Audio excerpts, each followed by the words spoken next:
Assalamualaikum warahmatullahi wabarakatuh. Di sini saya akan menjelaskan video yang kedua, yaitu cara investasi saham syariah untuk pemula. Umat muslim kini bisa lebih tenang berinvestasi saham. Pasalnya sudah ada fatwa yang mengatur investasi yang tidak bertentangan dengan prinsip syariah di pasar modal. Dalam video ini, kita akan mengulas cara investasi saham syariah untuk pemula. Merujuk OJK, aktivitas atau transaksi di pasar modal syariah termasuk dalam kelompok muamalah dan diperbolehkan selama tidak melanggar ketentuan syariat Islam. Sementara saham sendiri secara garis besar tidak bertentangan dengan prinsip syariah, sebab saham merupakan bukti penyertaan modal dari investor kepada perusahaan dengan keuntungan dividen. Kendati demikian, tidak semua saham akan otomatis dikategorikan sebagai saham syariah. Selain tidak mengandung unsur ghar, riba, maisir, riswah, maksiat, dan kezaliman, saham syariah juga harus memenuhi rasio keuangan yang ditentukan. Rasio keuangan ini mencakup total utang berbasis bunga dibanding total aset tidak lebih dari 45% serta pendapatan non-halal dibanding total pendapatan tidak lebih dari 10%. Ada dua jenis saham syariah yang telah diakui pasar modal Indonesia, yaitu saham yang sudah dinyatakan lulus seleksi saham syariah berdasarkan aturan OJK nomor 35 POJK nomor 4 tahun 2017 tentang kriteria dan penerbitan daftar efek syariah. Perusahaan sekuritas yang mendeklarasikan diri sebagai perusahaan berbasis syariah menurut peraturan OJK nomor 17 PJOK 4 tahun 2015, kesimpulannya perusahaan pada jenis pertama merupakan perusahaan konvensional yang membuat dan mengajukan program berbasis syariah, sementara jenis kedua memang perusahaan berbasis syariah.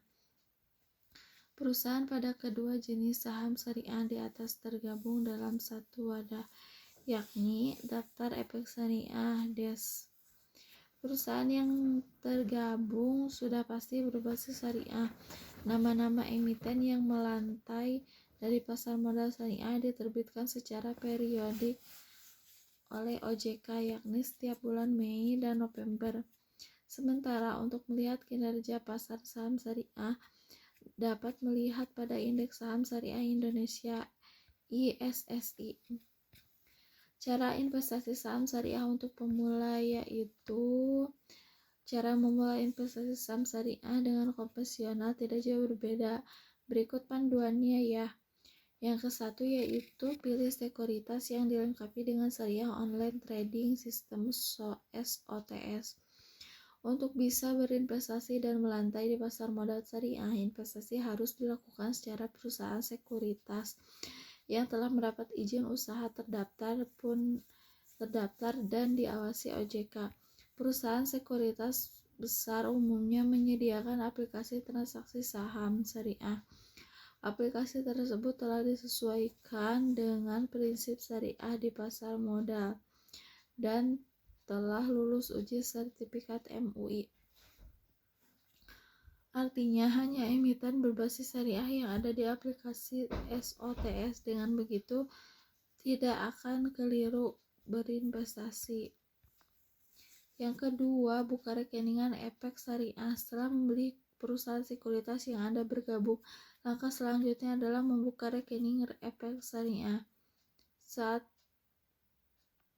Syarat dokumen pembukaan rekening efek syariah sama dengan konvensional, yaitu fotokopi KTP, fotokopi buku tabungan, fotokopi NPWP, dan dalam praktiknya Anda mungkin akan diminta melengkapi dokumen tambahan sesuai peraturan sekuritas tersebut. Tanda Anda berhasil membuka rekening efek syariah adalah pendapatan akun rekening. dana nasabah RDN, serta username dan password untuk login ke aplikasi SOTS. Yang ketiga, install SOTS dan lakukan pembelian saham syariah. Usai menerima rekening dana nasabah, Anda sudah dapat melakukan beli saham syariah. RDN digunakan sebagai wadah khusus beli jual saham.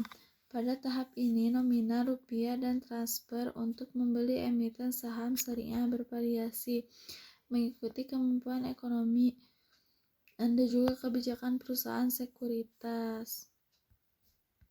Itulah tahapan dan cara investasi syariah bagi pemula. Perlu dipahami seberapa sekuritas tidak membuat minimum deposit, namun ada juga sekuritas yang mengharuskannya. Anda dapat menanyakan hal tersebut sebelum bergabung agar tidak merasa kecewa. Berikut penjelasan video tentang cara investasi saham syariah untuk pemula. Mohon maaf bila dalam penyampaian ada beberapa yang tidak lengkap tersampaikan. Mohon maaf. Assalamualaikum warahmatullahi wabarakatuh.